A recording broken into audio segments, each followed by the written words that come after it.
what is something that we can do to improve relationships with police in our own communities? I would say trust them. Trust. It's a two-way street. So it's going to take trust from the police, and it's going to take trust from the community. So as a community member, I would say trust the police to do their job, to have your back in best interest. At this moment in time, there aren't. It's not like it was 3 years ago. As far as you have more community interaction. I don't think and I'm sure that, like I said, I'm speaking for myself. I'm sure there's some bad apples within the police department still, but we're making a change where we're forcing officers to think twice about how they do things and how they interact with uh, the public. I can say, like I said, if I get in trouble for it later, we can take it out. But I just took a sergeant's test on the 13th, I think it was, and like that's one of the main things on the test. They're talking about community reaction, like what same thing we're talking about right now is actually one of the questions that was on there. Like what would you do in a situation to work with the community?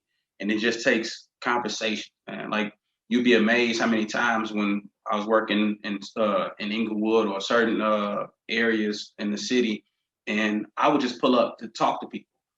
Whether it could be a gang member, it could be like a known shooter that I know or whatever, but I'm not stopping them to check for a gun. I'm just stopping to have a conversation. Hey, what's good, bro?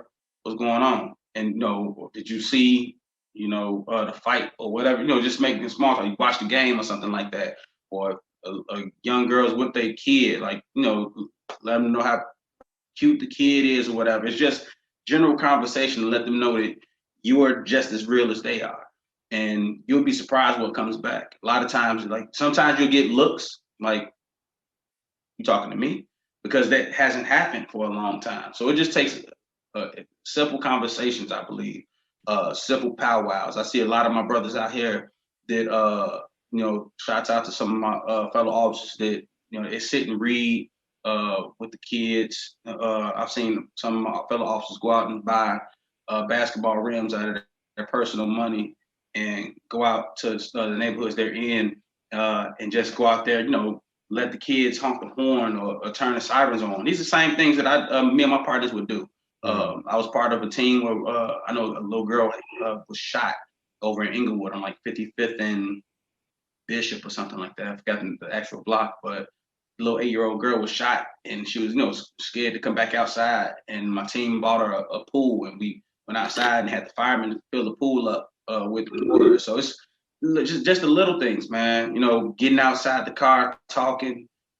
Me myself, I smoke a cigar or something, or just sit and talk with the neighbors or something like that. For me, it's take it back to the old school. And like if you're on patrol as an officer and you're in the same area every day, get out and talk to those people, man. Get out and let them know that you're real. Get out and let them know that you care. That you're not just there to lock people up, because that's not what it's all about. It's about changing communities and changing lives.